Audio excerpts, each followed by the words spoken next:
Hello, मी आहे सीमा आणि तुमचं पुन्हा एकदा स्वागत आहे माझ्या यूट्यूब चॅनलवरती. आज मी कुठे जाणार आहे? तर मी आज जाणार आहे एका प्राचीन मंदिरामध्ये जे आहे पिंपरी सौदागर आणि पिंपरी गावाच्या मध्ये. मी माझं सगळं आवरल्यानंतर मी निघाले आता आणि इथं थोडंसं होतं ट्रॅफिक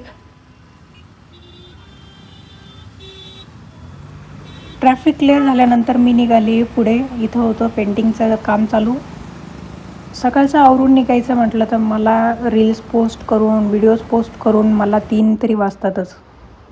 मी स्वतःला चॅलेंज केलेलं आहे की तू यूट्यूब, इंस्टा याच्यावरती डेली व्हिडिओज पोस्ट करायचे. त्यामुळे रोज मी माझं काम आवरल्यानंतर कुठे ना कुठे जात असते आणि तिथले व्हिडिओ पोस्ट करत असते. आता मी शगुन चौकच्या ब्रिजवरती आहे आणि आम्ही रॉंग साईडने आलो. ठीक आहे, 2 व्हीलर पण एक मोठी ट्रक पण आली होती.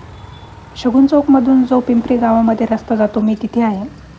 मी ज्या मंदिरात जात आहे ते मंदिर शगुन चौकपासून फक्त 5 मिनटाच्या अंतरावर आहे.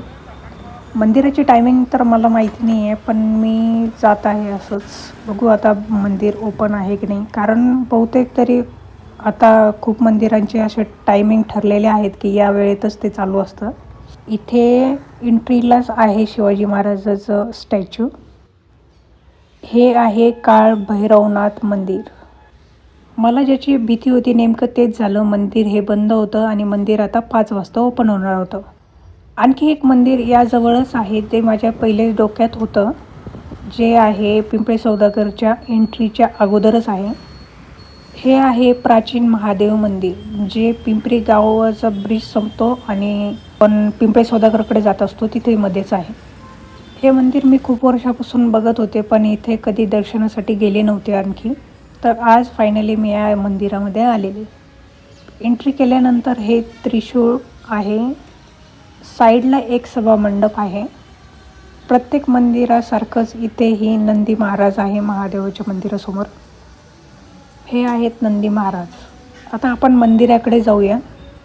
आता जवळजवळ 4:15 वाजलेले आहे आणि मंदिर हे ओपन होतं हे तरी बरं झालं. मंदिराची क्लिनिंग चालू होती आणि महादेवाचा अभिषेक चालू होता. अभिषेक चालू असल्यामुळे थोडीशी गडबड आणि धावपळ होती सगळ्या लोकांचीच. हे आहे महादेवाच्या पिंडीचं आवरण. आता ते बसवलेलं आहे. थोडी गर्दी असल्यामुळे मी पण वेट केलं. लोकांची सगळ्यांची गडबड होती, पटकन दर्शन करायचं होतं त्यांना. त्यानंतर मी माझं दर्शन करून आलेली आहे बाहेर. थोड्या वेळा मंदिरात बसल्यानंतर मी निघाले आता माझ्या घरी जायला. तुम्ही पुण्यामध्ये खूप दिवसापासून राहत असाल तर तुम्हाला माहिती असेल की हे ब्रिज पहिले जुनं होतं, आता हे नवीन झालेलं आहे. ब्रिजच्या खाली उतरलं की हे लेफ्ट साईडला खूप साऱ्या नर्सरीज आहेत. तुम्हाला काही झाडे घ्यायची असेल तर तुम्ही इथून घेऊ शकता. हे पिंपरी गावामध्ये इथे खूप साऱ्या गायी उभ्या असतात. कधी पण मी दर्शन केलं आणि मी निघाले पुढे.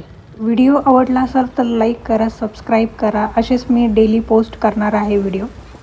नेक्स्ट व्हिडिओमध्ये लवकरच भेटू.